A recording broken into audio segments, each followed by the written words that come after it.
فرعون ساری زندگی نافرمانی کرتا رہا, جب پہلا غوطہ کھایا ہے توبہ کی نا اس نے, اور کیسی پرفیکٹ توبہ کی, کہنے لگا آمنت انہ لا الہ الا الذی آمنت بہ بنو اسرائیل, یہ نہیں کہ میں اللہ پر ایمان لایا, کیونکہ اللہ کے مفہوم میں فرق ہو سکتا ہے اپنے آپ کو اللہ کہہ رہا ہو, پوری تشریح شرح کے ساتھ حاشیے کے ساتھ کہہ رہا ہے کہ میں اس رب پہ ایمان لایا جو ایک غلام قوم کا رب ہے. صحیح ہے نا, میری جو بنی اسرائیل جو میرے غلام تھے نا, وہ جس کو رب مانتے ہیں میں اس پر کو رب مانا میں نے. اللہ فرماتے ہیں آل آنا, اب ایمان لا رہا ہے, وقد عصیت قبل, اس سے پہلے تو نے نافرمانی کی ہے, ایسا عبرت کا نشان بناؤں گا. فالیوم ننجیک ببدنک لتکون لمن خلفک آیا, تو مر جائے گا تیری باڈی سلامت رہے گی, آنے والے لوگ قیامت تک تیری باڈی کو دیکھ کر عبرت حاصل کر رہیں گے کہ یہ ہے جس نے زمین پر ایسی حکومت کی کہ اس کی حکومت کے کھوٹے زمین پہ گڑ گئے. آج کیسا عبرت کا نشان بنا ہوا ہے, کیسا پڑا ہوا ہے, مسالے لگا لگا کے تو اس کو محفوظ رکھا جا رہا ہے. اور اللہ فرماتے ہیں یہ تو اس کی باڈی ہے, تمہیں نظر آ رہی ہے, اس پر گزر کیا رہی ہے ہم تمہیں بتاتے ہیں. النار, آگ ہے, یعرضون علیہا غدوا وعشیا, جس آگ پر صبح اور شام اس کو جلایا جاتا ہے. وَيَوْمَ تَقُومُ السَّاعَةُ, اور جب قیامت قائم ہوگی, أَدْخِلُوا آلَ فِرْعَوْنَ أَشَدَّ الْعَذَابِ, اللہ فرمائیں گے کہ ہم حکم دیں گے فرشتوں کو کہ فرعون کو اس سے سخت عذاب میں ڈال دو.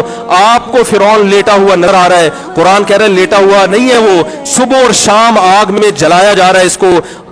ہزاروں سال گزر گئے, صبح بھی آگ میں جلتا ہے, شام کو بھی آگ میں جلتا ہے. اور فرمایا ابھی قیامت آنے دو, جہنم میں ہمیشہ کے لیے داخل کروں گا جو اس سے بھی زیادہ سخت ہے. وَإِذْ يَتَحَاجُّونَ فِي النَّارِ, اور فرمایا جہنم میں جانے کے بعد کیا ہوگا, آپس میں ان کے مکالمے کو اللہ نے ذکر کیا ہے کہ جو فرعون کے ماتحت تھے وہ فرعون سے کہیں گے تیری اطاعت اور فرما برداری میں, تیری حکومت کی وجہ سے ہم نے موسیٰ کی بات نہیں مانی, اسے کمزور کہا, تو کہتا تھا موسیٰ کو بولنا نہیں آتا, موسیٰ کے پاس حکومت نہیں ہے, موسیٰ ہماری طرح پڑھا لکھا نہیں ہے, موسیٰ ہماری طرح براڈ مائنڈڈ نہیں ہے, ہم نے تیری دعوت کی وجہ سے موسیٰ کی بات کا انکار کیا, آج ہم آگ میں جل رہے ہیں. فَهَلْ أَنْتُمْ مُغْنُونَ عَنَّا نَصِيبًا مِّنَ النَّارِ, کیا ایک دن کے لیے تم سے آگ کو دور کر سکتے ہو.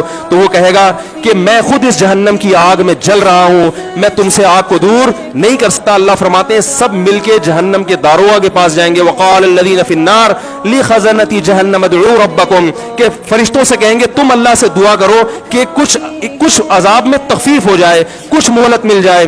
تو فرشتے جواب میں کہیں گے کہ کیا تمہارے پاس ڈرانے والا نہیں آیا تھا, موسیٰ کلیم اللہ جس سے اللہ کوہ طور پہ ہم کلام ہوا کرتا تھا, اس نے تمہیں ڈرایا نہیں تھا کہ تم اللہ کی نافرمانی چھوڑ دو.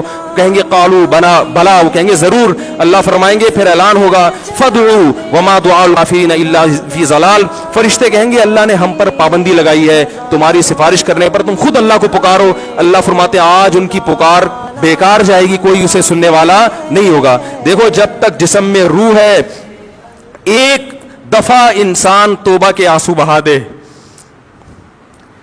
ایک دفعہ اللہ سے کہہ دے کہ اے اللہ مجھ سے جو جرم ہوا, اگر کسی نے زنا کیا ہے ایک دفعہ کہہ دے اے اللہ آئندہ نہیں کروں گا. اگر کسی نے شراب پی ہے ایک دفعہ کہہ دے کہ اے اللہ آئندہ نہیں پیوں گا. اگر کسی نے اپنے والدین کو ستایا ہے ایک دفعہ کہہ دے اے اللہ آئندہ نہیں ستاؤں گا. اگر کسی نے وراثت کھائی ہے ایک دفعہ کہہ دے اللہ حق واپس کروں گا, آئندہ کسی کا حق نہیں دباؤں گا. اگر کسی نے انٹرنیٹ پر بیہودہ فحش فلمیں دیکھی ہیں ایک دفعہ کہہ دے اللہ دیکھ چکا آئندہ بولو بھائی نہیں دیکھوں گا. اللہ فرماتے ہیں اس کے کہنے میں تاخیر ہو سکتی ہے.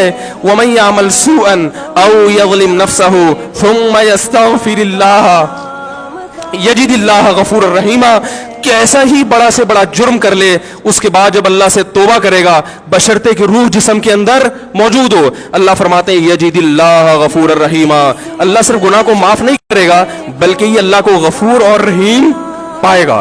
غفور بھی پائے گا, پانے کا مطلب ہے محسوس کرے گا کہ اللہ نے اس کے جرم کو معاف کر دیا ہے, اور رحیم بھی پائے گا کہ مزید رحمتیں بھی کر رہا ہے.